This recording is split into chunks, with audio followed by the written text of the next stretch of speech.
किसी की मृत्यु मांगना माँ के लिए कोई कम बात नहीं है। जो हरीश राणा जो है वो इस पोजीशन पर था कि ना तो हम उसे ये कह सकते कि भी ये कोमा के अंदर है, ये बेहोश है, लेकिन उसकी सिचुएशन ऐसी थी, वो सोता था, जागता था, पलक झपकता, लेकिन ना किसी को पहचानता था, ना ऐसी कोई मोमेंट कर।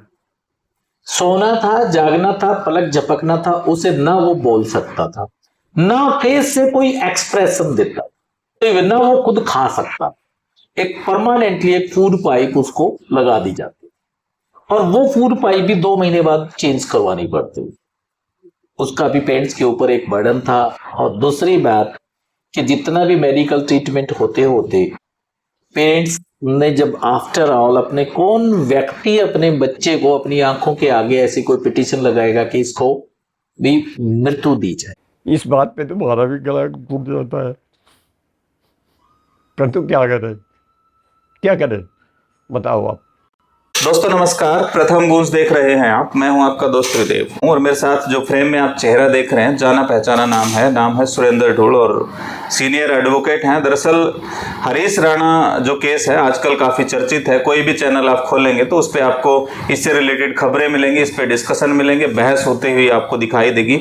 हरीश राणा दरअसल वो शख्स था जो 13 साल पहले 4 मंजिला इमारत से गिर गया था और गिरने के बाद बेड पे ऐसा बैठा कि आज तक वो उठ नहीं पाया। उसके लिए उसके माँ बाप ने जो कुछ किया वो पूरी दुनिया के सामने आज चर्चा के तौर पे सारी दुनिया उसको देख रही है। दरअसल उसके माँ बाप 13 साल में उसको केयर करते करते उसको जिंदा रखने की कोशिश में हार गए और कोर्ट में पहुंचे। कोर्ट में पहुंचने के बाद उन्होंने इच्छा मृत्यु की मांग की। इच्छा मृत्यु सुप्रीम कोर्ट ने आखिरकार उनको दे भी दी। इच्छा मृत्यु क्या है, इससे रिलेटेड किस तरह के कानून होते हैं, किस तरह से अब उसको मुक्ति मिलेगी, क्या कुछ होता है, हमारे साथ वकील सुरेंद्र ढोल जी हैं और इसी मुद्दे पे बात करने के लिए आज हमने इनसे टाइम मांगा है। तो भाई साहब से जानेंगे कि इच्छा मृत्यु होती क्या है और कैसे ये भारत में किस तरह का केस पहले शायद हमने नहीं सुना। तो इससे रिलेटेड जो सवाल है मन में वो जानने की कोशिश रहेगी। सुरेंद्र जी नमस्कार। नमस्कार। सबसे पहले तो आपका परिचय जो मैं नहीं दे पाया प्लीज आप बता दीजिए। नहीं, कोई बात नहीं। मेरा नाम सुरेंद्र ढूल है, एडवोकेट हूँ मैं जी। काफ़ी अरसे से यानी 97 से हिसार में वकालत कर रहा हूँ। मैं पहले सुप्रीम कोर्ट प्रैक्टिस करता था और मैं हिसार में जो हमारे वकीलों ने कि ये लगा लो कि भैया मुझे एक सेवा करने का मौका दिया। मैं 3 बार एज ए प्रेसिडेंट हमारी बार की सेवा कर चुका हूँ मैं। हरीश राणा केस जो है इसके बारे में आप क्या जानते हैं, थोड़ा सा सबसे पहले तो ये बताएं। ऐसा है, पहली बात तो ये है कि जिस केस से संबंधित सभी लोगों में एक तो भ्रांति फैली हुई है, राइट टू डाई। हमारे आर्टिकल 21 कॉन्स्टिट्यूशन के अकॉर्डिंग हमारे पास जो राइट्स हैं जीने के वो हमारे लिखे हुए हैं जी। उन्हीं चीज़ों को भी देखते हुए एक लोगों में ये भ्रांति आ गई इस केस से रिलेटेड कि भी हमें हमारी मृत्यु का अधिकार हमारे पास है। लेकिन ये केस ये कदापि नहीं कहता कि आपको मृत्यु का अधिकार सुप्रीम कोर्ट ने दे दिया है जी। ऐसा कुछ नहीं है। जैसे कि भी हमारा पहले केस था 306 अबैटमेंट टू सुसाइड। इसका मतलब ये नहीं कि खुद आदमी आत्महत्या करे और वो जिंदा हो जाए उसके ऊपर केस दर्ज नहीं होगा। केस दर्ज होगा ऐसी सिचुएशन के अंदर उसको मृत्यु का कोई अधिकार सुप्रीम कोर्ट ने नहीं दिया। लेकिन ये भी जो ये केस है हरीश राणा वाला, इस केस में उसको मृत्यु का अधिकार किन किन सिचुएशंस में दिया गया है। अकेला उसके एक एप्लीकेंट के या उनके पेरेंट्स के कहने से उसको अधिकार नहीं दिया गया। उससे रिलेटेड सुप्रीम कोर्ट में थोड़ा सा हिस्ट्री से रिलेटेड, जैसे कि आपने बता दिया है कि भी ये सिचुएशन हुई थी कि 4 मंजिला से वो गिर गया था, उनके हेड इंजरी हुई थी। पेरेंट्स ने बहुत कोशिश की, घर में उनका एक छोटा भाई भी है, उनकी एक बहन भी है और पेरेंट्स भी है। अब उसकी सिचुएशन ये होगी कि भी उन्होंने जगह जगह 1 साल नहीं 13 साल तक उन्होंने हर जगह ट्रीटमेंट करवाने की कोशिश की। पीजीआई चंडीगढ़ उन्होंने कोशिश की, रामनगर लोहिया उन्होंने कोशिश की, इवन दो पीजीआई एम्स के अंदर उन्होंने कोशिश की, दिल्ली के अंदर भी हर जगह डॉक्टर्स ने जो ओपिनियन दिया कि भाई ये जो पोजीशन है इसकी, ये सर्वाइव नहीं कर पाएगा। इवन दो उनके जो डिसेबिलिटी सर्टिफिकेट थे वो 100% दो बोर्ड्स में डिसेबिलिटी सर्टिफिकेट दिए गए, और वो बोर्ड भी कोई छोटे मोटे बोर्ड नहीं थे, बड़े बड़े बोर्ड्स थे जो इस चीज़ के ऊपर बैठे थे। अब रही बात उसकी पोजीशन एज ए पेशेंट के तौर पर ये होगी थी, एक तो उसको बेड सोर्स बहुत थे, जख्म होने लगे थे। वो जो हरीश राणा जो है वो इस पोजीशन पर था कि ना तो हम उसे ये कह सकते कि भी ये कोमा के अंदर है, ये बेहोश है, लेकिन उसकी सिचुएशन ऐसी थी, वो सोता था, जागता था, पलक झपकता था, लेकिन ना किसी को पहचानता था, ना ऐसी कोई मूवमेंट करता था। सोना था, जागना था, पलक झपकना था, उसे ना वो बोल सकता था, ना फेस से कोई एक्सप्रेशन देता था, जिंदा होते हुए ना वो खुद खा सकता था। एक परमानेंटली एक फूड पाइप उसको लगा दी जाती थी, और वो फूड पाइप भी 2 महीने बाद चेंज करवानी पड़ती थी। उसका भी पेरेंट्स के ऊपर एक बर्डन था। और दूसरी बात कि जितना भी मेडिकल ट्रीटमेंट होते होते पेरेंट्स ने जब आफ्टर ऑल अपने कौन व्यक्ति अपने बच्चे को अपनी आंखों के आगे ऐसी कोई पिटीशन लगाएगा कि इसको भी मृत्यु दी जाए। अब सवाल इस बात के लिए है कि जैसा कि आम घर के अंदर भी हम ये सोचते हैं, आम व्यक्ति की भी यही भावना होती है कि भी ये है ना अब अपनी ज़िंदगी जो है ना हार चुका है पेशेंट। अब इस पोजीशन के ऊपर इसको आर्टिफिशियल ऊपर तरीके से फूड से ही तो फूड पाइप से फूड दिया जा रहा है। बिल्कुल। उसके time to time attendant continue है, व्यक्ति बस सो रहा है, जाग रहा है, ना पहचान रहा, कुछ नहीं। यानी कि जिसको हम आम भाषा में ये कहते हैं कि जिंदा लाश बोल देते हैं। तो उसकी वो पोजीशन थी, और 13 साल का पीरियड कोई कम नहीं होता। उतना फेस करने के बाद वो पेरेंट्स हमेशा नॉट ओनली 13 ईयर्स, पेरेंट्स तो जब तक पेरेंट्स के मन में सांस चलती है तब तक वो यही कोशिश में, यदि उनको ये उम्मीद हो डॉक्टर्स ऐसा ओपिनियन दे दें कि भी ये 50 साल बाद ठीक हो जाएगा, तो पेरेंट्स कभी ऐसी पिटीशन नहीं लगाते। बिल्कुल।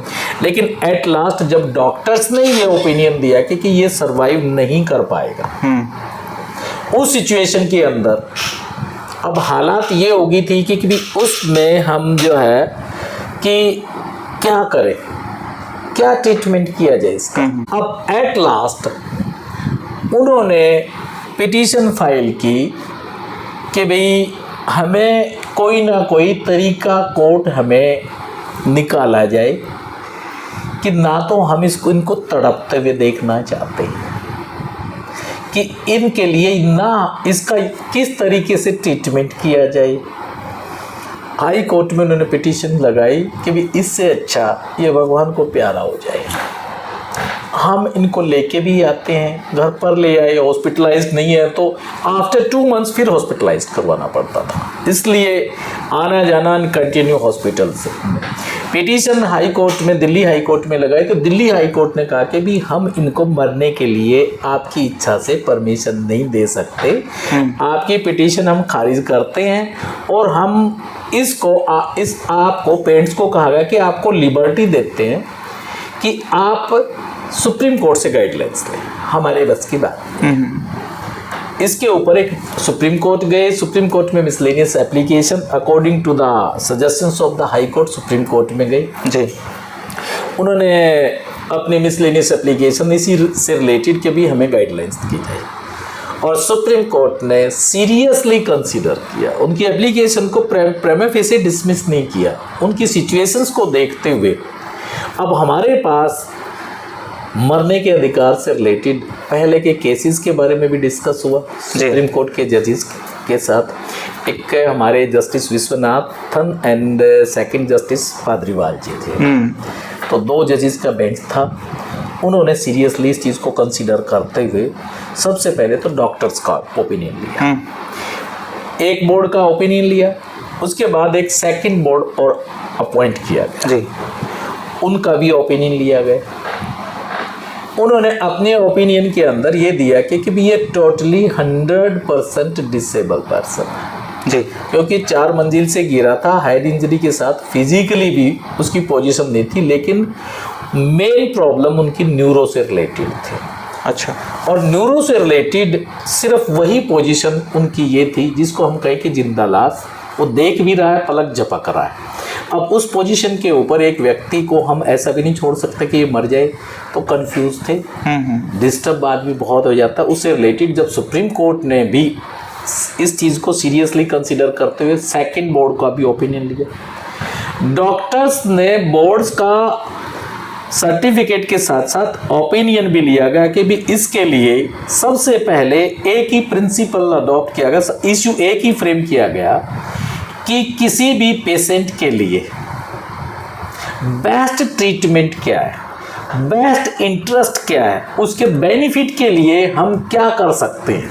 हमें सिर्फ पेशेंट का बेनिफिट देखना कि पेशेंट का बेनिफिट किस चीज़ में, उस चीज़ के ऊपर ओपिनियन यही आया, बोर्ड्स का भी आया कि भी जो व्यक्ति आगे जिंदा तो रह सकता है लेकिन वो इस पोजीशन से ऊपर कभी उभर के नहीं, मतलब जिंदगी कुछ नहीं है उसके, वो सरवाइव नहीं करेगा, वो ठीक नहीं हो पाएगा, कोई चांस उसके नहीं है।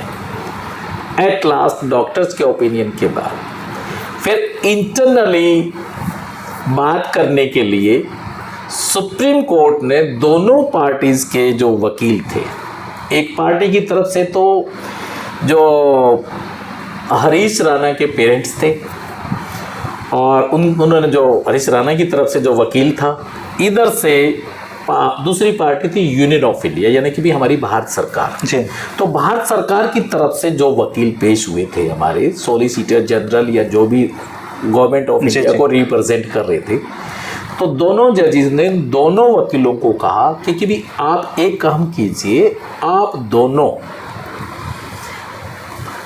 पेशेंट को भी देखिए और इस पेशेंट के सभी फैमिली मेंबर से बात कीजिए। तो दोनों वकील मिले, उनके माँ बाप से बात की, उनके छोटे भाई से बात की, उनकी एक बहन है उससे भी बात की जी। उनकी इच्छा देखी गई कि भी क्या है। उन्होंने अपना ओपिनियन ये दिया कि भी जो डॉक्टर्स का ओपिनियन आ रहा है कि भी इसके बेस्ट इंटरेस्ट के लिए क्या पॉसिबल हो सकता है। तो उसमें कंक्लूजन उनका भी यही आया कि भी हमें अटेंडेंट भी हम दे रहे हैं, हम पूरी सर्विस इसको प्रोवाइड कर रहे हैं और डॉक्टर्स ने ये किया है। अब इसके ऊपर खुल के कोई नहीं बोल पा रहा था। जजमेंट के अकॉर्डिंग भी देखा जाए कि भी पेरेंट्स की कभी हिम्मत नहीं होती कि भी इसको जी मार दो, इसको जहर दे दो, इसको कुछ कर दो, ऐसा कुछ नहीं बोला गया। भी उनको ये था कि भी हाथ जोड़ के कि भी हम क्या कर सकते हैं, आप ही बताइएगा। हम जो है ना, इससे अच्छा तो ये भगवान ना तो इनको भगवान उठा रहे हैं, ठीक है, और ना ये सरवाइव हो पाएंगे, हम खुद फंसे हुए हैं। बिल्कुल। इस सिचुएशन के ऊपर उन्होंने अपना ओपिनियन दिया। ओपिनियन से रिलेटेड क्लियर कट वकीलों ने भी नहीं कहा, उन्होंने भी अपना ओपिनियन जो डॉक्टर्स का ओपिनियन था वही था, लेकिन अपने आप में किसी की भी ये हिम्मत नहीं थी कि जी हाँ जी इनको डेथ की जाए किसी भी तरीके से, क्योंकि वो कोई पनिशमेंट थोड़ी देनी थी इसको। उससे रिलेटेड उन्होंने दोनों वकीलों ने जजेस को बता दी सारी बात। फिर भी दोनों जजेस ने और ज़्यादा गहराई से सीरियसली लेते हुए उनके पेरेंट्स को और उनके भाई को अलग से एक कमेटी रूम में उनके साथ मीटिंग की और उनकी आत्मा से जो ओपिनियन रियलिटी में आ रहा था उस चीज़ को कंसीडर किया। इन सब चीज़ों को कंसीडर करते हुए, डॉक्टर्स के मेडिकल बोर्ड को कंसीडर करते हुए, डॉक्टर्स के ओपिनियंस को कंसीडर करते हुए यही कंक्लूजन पर पहुंचे गए कि इसके अंदर इसके बेस्ट इंटरेस्ट के लिए क्या है। अपने हाथ से तो हम मार नहीं सकते इस बिल्कुल को। अब सवाल ये था कि भी हम भी भगवान के बंदे हैं। अब इस चीज़ के ऊपर भी एक डिस्कस हुआ था कि भगवान ने हमें जो जीवन दान दिया था ना, हमसे पूछ के नहीं दिया कि भाई हाँ भी तेरे को जीवन दे दे, तेरे को धरती पर भेज दें, बिल्कुल, ये हमारे को कोई भगवान ने परमिशन नहीं दी थी, ठीक है। लेकिन क्योंकि वो नेचर से हम आए हैं तो नेचर से ही हमें जाने दिया। बिल्कुल। तो नेचर क्या कहती है? नेचर के अकॉर्डिंग ये है कि हम जो उसको जिंदा कर रहे हैं वो नेचर जिंदा नहीं कर रही है। हो नेचर के खिलाफ जाके हम उसको जिंदा रखे हो। नेचर के खिलाफ भी नहीं कह सकते। हमने जो अपने मेडिकल ट्रीटमेंट के अकॉर्डिंग आर्टिफिशियल जो आग उसको फूड दिया जा रहा है, पाइप से दिया जा रहा है, उसको सिर्फ सांस आने के लिए ही दिया जा रहा है। तो अब उसके लिए यही हुआ कि नेचुरल तरीका क्या हो सकता है जी। तो नेचुरल तरीके के अकॉर्डिंग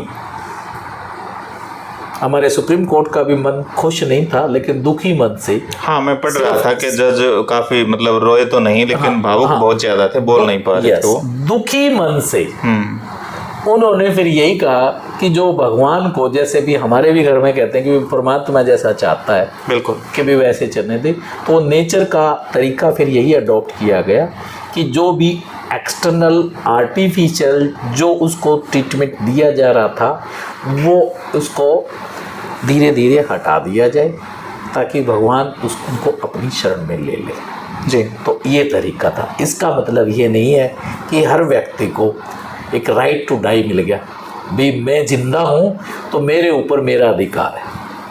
तो सुप्रीम कोर्ट ने ऐसा कोई अधिकार उनको नहीं दिया।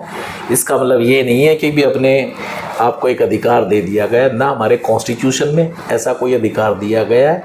तो कुल मिला के ये भ्रांति ना हो कि भी मृत्यु का अधिकार दिया, नहीं। यहाँ पर सिर्फ किसी के लिए, पेशेंट के लिए, उसके लिए बेस्ट तरीका क्या है, उसके क्या प्रिंसिपल्स हो सकते हैं, इतना ही होता कि भी यहाँ भी कोर्ट अपना ऑन मेरिट, ऐसा ऑन मेरिट का डिसीजन नहीं था। उसके सर्कमस्टांसिस क्या थे, उसकी हालात कैसी थी, परिस्थितियाँ कैसी थी, घर के परिवार के क्या चाहते हैं, सबकी इच्छाओं को जान के, नेचर को जान के, भगवान को जान के, तब उनको इस चीज़ की परमिशन दी थी। तो कुल मिला के this is not the right of the die to any person जी। ये नहीं है कि कोई व्यक्ति अपने अधिकार समझ ले, ऐसे अधिकार नहीं दिया गया। अच्छा डॉक्टर साहब, जैसे अब परमिशन तो उसको मिल गई है, जिस तरह से एम्स जो करेगा, कैसे मतलब उसको अब मुक्ति दी जाएगी, मतलब इच्छा मृत्यु जो है, थोड़ा सा इस बारे में थोड़ा सा बताएं। जैसा हम आपस में जानते हैं, नेचर वाइज जितना बाहर का ट्रीटमेंट जो था ना, उसको रिमूव करने के बाद नेचुरल तरीके से वो कितना समय तक सर्वाइव कर पाता है, ठीक है, वो उसकी बॉडी के ऊपर, उसकी नेचर के ऊपर डिपेंड करता है, उसमें हम कुछ नहीं कर सकते। उसके बाद फिर वो जो हमारा जो क्रीमेशन होता है या जो भी लास्ट सेरेमनी जिस तरीके से होती है, जिस धर्म के अनुसार रीति रिवाज से होती है, वैसे हो जाएगी। अच्छा, ये एक हरीश की कहानी है, लेकिन ऐसे सैकड़ों हरीश, हजारों हरीश होंगे, आपके आसपास भी होंगे, हमारे एरिया में काफ़ी हैं। तो उनके एक उम्मीद भी जगी है, और एज ए वकील मतलब आप क्या उनको जानकारी देना चाहेंगे? इस तरह से वो एप्लीकेशन लगा सकते हैं या क्या क्या कर सकते हैं? ऐसे हाई कोर्ट ने ना तो कोई रूल फ्रेम किए, ना ऐसा हमारा पार्लियामेंट में कोई कानून पास हुआ है, और ना ही इस टाइप का कानून पास करने के लिए ऐसे सुप्रीम कोर्ट ने कहा है। तो इसका मतलब ये नहीं है कि भी और भी हो जाएंगे, उसके लिए भी उनको कोर्ट में ही इस टाइप से गाइडलाइंस के अकॉर्डिंग या इसको प्रेसिडेंट मान के या इनकी उनके हॉस्पिटलाइज से रिलेटेड इतना सीरियस इस नेचर का है तो वो कोर्ट ही देख सकती है। ये आपका या किसी भी व्यक्ति के साथ ऐसी पोजीशन है तो ये नहीं है कि भी इस चीज़ को प्रेसिडेंट मान के वो इसी तरीके से अपने पेशेंट को नेचर के ऊपर नहीं छोड़ सकते, उनको देखना पड़ेगा, कोर्ट से परमिशन लेनी पड़ेगी, भी हमारी नेचर ये है, डॉक्टर्स का ओपिनियन आएगा, बोर्ड्स का ओपिनियन, अकेला एक doctor is not sufficient, boards का ओपिनियन आएगा, वो सर्कमस्टांसिस सभी फैक्टर्स को इन्वॉल्व करके ही उसका रिजल्ट निकाला जाएगा। अच्छा, आपके पास कोई इस तरह का अगर केस आ जाए तो आपकी भावना क्या होगी उस टाइम पे? आप क्या करेंगे? ये आप मेरा व्यक्तिगत ओपिनियन लेना चाहते हैं? व्यक्तिगत ओपिनियन से रिलेटेड देखिएगा, मैं तो इतने चक्कर कटवाऊंगा नहीं, मेरी तो यही है कि भी कोर्ट्स को जो है ना अपनी एक रिक्वेस्ट भेज दें, गवर्नमेंट को रिक्वेस्ट भेज दें, क्योंकि ये सहयोग अकेला उनका ही नहीं है, क्योंकि इसमें गवर्नमेंट ऑफ इंडिया ने भी अपना ओपिनियन दिया था। गवर्नमेंट ऑफ इंडिया का ओपिनियन का मतलब ये नहीं कि सरकार ने दिया, गवर्नमेंट ऑफ इंडिया की तरफ से जो वकील पेश हो रहे थे उन्होंने दूसरे उनकी खुद के वकीलों से कंसल्ट करके ही अपना सुप्रीम कोर्ट को बताया था। ये नहीं है कि भी अकेला आपको इस चीज़ से रिलेटेड राइट मिल गया या रूल्स फ्रेम हो गए, ऐसा कुछ नहीं है। इसका मतलब ये नहीं है कि भी हर एक बंदे को इस प्रकार के राइट्स मिल गए। ये ठीक है कि अच्छा केस था, तो ये एक प्रेसिडेंट नहीं बन सकता कि भी इसके अकॉर्डिंग बाकी के भी इसी पैटर्न के ऊपर चलेंगे, लेकिन वो पैटर्न का नेचर देखा जाएगा क्या है। अच्छा, इस तरह का केस ये भारत में तो मतलब शायद पहला ही सुनने में आ रहा है कि इस तरह का ये एकमात्र केस है। और देशों की अगर बात करें तो और देशों में ये किस तरह का कानून है, आप जितनी जानकारी रखते हैं? अब ये जो किया गया है, हमारे सुप्रीम कोर्ट के दोनों जो जजेस थे उन्होंने अकेला इसी चीज़ के ऊपर अकेला देख के नहीं किया, हमारे भारत के ही फैसलों को देख के नहीं किया। ये टोटली इंटरनेशनल जो हमारे जितने भी कंट्रीज़ हैं उनमें जहाँ जहाँ इस नेचर के जो केसेस हुए हैं उनको भी उन्हें थोरोली पढ़ा है। और उसमें भी पढ़ के बहुत सारे केसेस हैं, इटली का है, फ्रांस का है, या डिफरेंट उसके जजमेंट के अंदर मेंशन किया हुआ है। उनमें भी जो फैसले आए हैं उनमें सिर्फ एक ही चीज़ का डिस्कस हुआ है कि भी पेशेंट के बेस्ट ट्रीटमेंट के लिए क्या तरीका है। उन्होंने ये माना है कि भी ये भी एक नेचर से ऊपर जाने के लिए this is also the best treatment, इसी चीज़ को कंसिडर करते हुए किया गया। अच्छा, एक सवाल और खड़ा होता है, इच्छा मृत्यु जो शब्द हम सुनते हैं तो इच्छा मृत्यु, इच्छा का मतलब ये है कि मेरी अपनी इच्छा होनी चाहिए, तो इसमें आप क्या समझते हैं? क्योंकि उसकी अपनी तो कोई इच्छा है नहीं। अभी आपको थोड़ी देर बताया था कि उनकी अपनी इच्छा नहीं है। यदि कोई भी बंदा, वो तो अपने आप में डेथ ही हो चुकी है, देखा जाए वो उसकी ना कोई इच्छा है ना कोई अनिच्छा है, ना उनका कोई दुख है ना कोई खुशी है, ना उनके ऊपर कोई गुस्सा है, कि भी वो हमारी जो नेचर के ऊपर एक व्यक्ति के अंदर हंसी होती है, गुस्सा होता है, और जो भी है उसकी जो एक्टिविटीज़ हैं वो एक व्यक्ति में जो नॉर्मली होती है उसके अंदर तो वो चीज़ें तो ख़त्म ही थी ना। रही बात कि भी उसको राइट की बात, उसके क्या राइट है क्या राइट नहीं है, पेरेंट्स ही तो करेंगे, केयर टेकर कौन थे, पेरेंट्स ही करेंगे। वैसे भी हमारे कानून के अंदर ये है कि भी यदि कोई मेंटली डिसऑर्डर है या इनसेन पर्सन है तो उसके लिए लीगल गार्जियन भी अपॉइंट किया जाता है। उसकी कोई प्रॉपर्टी वगैरह से रिलेटेड कोई लेन देन है या कुछ भी है तो कोई लीगल गार्जियन अपॉइंट होने के बाद ही लीगल गार्जियन भी अपॉइंट किया जाता है, प्रॉपर्टी से रिलेटेड भी गाइड भी किया जाता है, तो वो भी उस व्यक्ति, उस इंसान या मेंटली डिसऑर्डर के इंटरेस्ट में ही कोर्ट ऑर्डर करती है कि भी इसके पैसे का, इसकी प्रॉपर्टी का क्या कुछ करना है। ठीक है, तो वो हमेशा जिसका ये उनके राइट्स होते हैं, जो मेंटली डिसऑर्डर में या कुछ भी हो। तो यहाँ पर जो कुछ किया गया था उनके पेरेंट्स की तरफ से ये एप्लीकेशन लगाई गई थी। इसमें मेनली देखा जाए कि थ्रू पेरेंट्स के एप्लीकेंट की जो हरीश था, केस उसी की तरफ से था, हरीश राणा, यानी कि केस के अकॉर्डिंग तो हरीश राणा ही एप्लीकेंट, हरीश राणा ही पिटिशनर है, बट थ्रू हिज पेरेंट्स। तो मतलब माँ बाप की तरफ से कि भी हरीश राणा ये चाहता है, हम ये चाहते हैं। अच्छा, एक और कानून है अपने इंडिया में, वो पहले से ही शायद है, जैसे कोई बच्ची अगर मान लो गर्भवती हो जाती है, उसके साथ रेप वगैरह हो जाता है तो उस दौरान शायद परमिशन मिल जाती है उनको गर्भपात कराने की। देखो, दैट इज वो थोड़ा सा बता पाए तो। नहीं, दैट इज डिफरेंट मैटर। ये तो राइट टू डाई से रिलेटेड क्वेश्चंस उस चीज़ के ऊपर नहीं आता। उसके ऊपर तो हम देखते हैं कि गर्भवती से रिलेटेड उसकी माँ की लाइफ देखी जाती है जी, ठीक है ना, कि भी वहाँ पर उसकी माँ की लाइफ कितना सिक्योर है, ठीक है ना। यदि वहाँ हम गर्भपात तो किसी भी कीमत के ऊपर कोई कोर्ट अलाउ नहीं करती, क्योंकि हमने बच्चे की ज़िंदगी को भी देखना है, बच्चे की माँ की ज़िंदगी को भी देखना है जी, समझ गए। और वो भी डिपेंड्स अपॉन द सर्कमस्टांसेस। यदि बच्चा यदि ग्रोथ के अंदर है तो कोर्ट उसे परमिशन मतलब पैदा करने के लिए ही परमिशन देती है उसको। तो उनको इस सिचुएशन के ऊपर ऐसे नहीं रखा जाता। बहुत सारे फैसले आते हैं कि भी वो बच्चा पैदा करेगी, ऐसी सिचुएशन नहीं। मान लीजिए कोई स्कूल की बच्ची है, नाबालिग है, कई बार वो भी प्रेग्नेंट हो जाती है, आप ऐसे केस आपने देखे होंगे, तो उस केस में कोर्ट क्या करता है? और डिपेंड करता है सर्कमस्टांसिस के ऊपर। किसी भी बच्चे के लिए ऐसे गर्भपात करवाना, उसकी बच्चे की ज़िंदगी खराब हो सकती है, डेथ हो सकती है, डॉक्टर्स का भी ओपिनियन लिया जाता है। कोर्ट अपनी मर्जी से कोई फैसला नहीं लेती मेडिकल से रिलेटेड, क्योंकि अदालत या जज डॉक्टर नहीं है। वो डॉक्टर से, बोर्ड से ही परमिशन लेते हैं, अपना ओपिनियन देके कि भी क्या सिचुएशन है, क्या गर्भपात करवाना ठीक है कि नहीं है, कितने मंथ का बेबी है और बेबी की मदर की क्या पोजीशन है। तो ये जज अपनी मर्जी से ऐसा कुछ नहीं कर सकते कि भी ऐसा ऑर्डर कर दिया तो नहीं।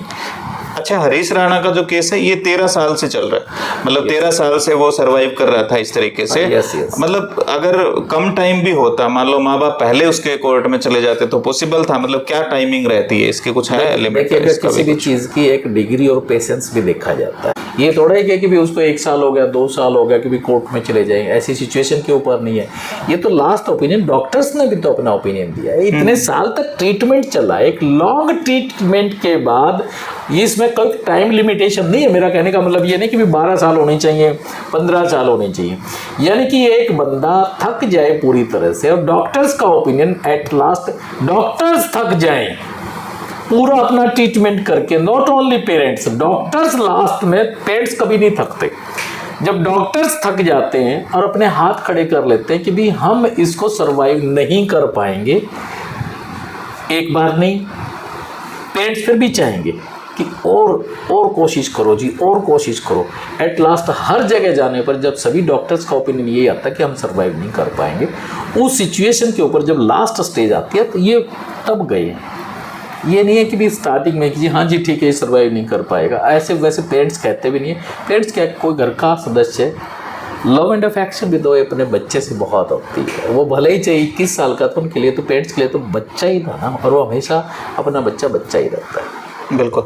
अच्छा, अब आज सुनने में आ रहा है कि उसका पानी बंद कर दिया जाएगा, आज खाना पहले ही बंद किया जा चुका है। इस चीज़ से रिलेटेड ऐसा मेरे पास मैंने देखा नहीं, जो मीडिया में बातें वो मीडिया का मैंने नहीं सुना है। वो तो ठीक है कि आपने कोर्ट से रिलेटेड पूछा है, वो मैंने बता दिया। करंट पोजीशन मुझे नहीं पता, ठीक है। तो मेरा सिर्फ आफ्टर कंक्लूजन यही है कि भी कोई भी व्यक्ति अपना राइट समझ के कोई गलत स्टेप ना उठाए और सुसाइड की तरफ ना जाए। तो इससे रिलेटेड ऐसी कोई भ्रांति मन में पैदा करके ना करें। ये आपका कोई अधिकार नहीं है कि भी आप अपनी भी ये सोच के या कोई ऐसा सुसाइड नोट लिख के कि भी ये मेरी इच्छा थी, मैं अपनी मर्जी से कोशिश कर रहा हूँ। यदि वो जिंदा हो गया तो उसके ऊपर FIR दर्ज होगी, कोर्ट के माध्यम से उसको सज़ा हो सकती है। बिल्कुल। तो ऐसा कोई राइट समझ के ना चले। आफ्टर कंक्लूजन ये है कि भी ये तो वो कहते हैं ना कि रेयर ऑफ रेयरेस्ट मैटर्स में ऐसा ऑर्डर पास हुआ है, तो इसका मतलब ये नहीं कि आपको मरने का अधिकार दे दिया गया। बिल्कुल। तो सुरेंद्र ढुल को आपने सुना और काफ़ी अच्छी रोचक बातें इन्होंने बताई हैं इस केस से जुड़ी हुई, और भी काफ़ी सारी भावुक बातें हैं जो फिर कभी हम करेंगे। और भी इससे रिलेटेड जो भी और भी कोई वकील अगर उपलब्ध हो पाते हैं, उनके खुद के वकील भी अगर उपलब्ध हो पाए, तो ज़रूर हमारी कोशिश रहेगी डिस्कस किया जाए। आपको ये वीडियो कैसा लगा कमेंट बॉक्स में ज़रूर बताएं। देखते रहिए प्रथम गूंज। धन्यवाद।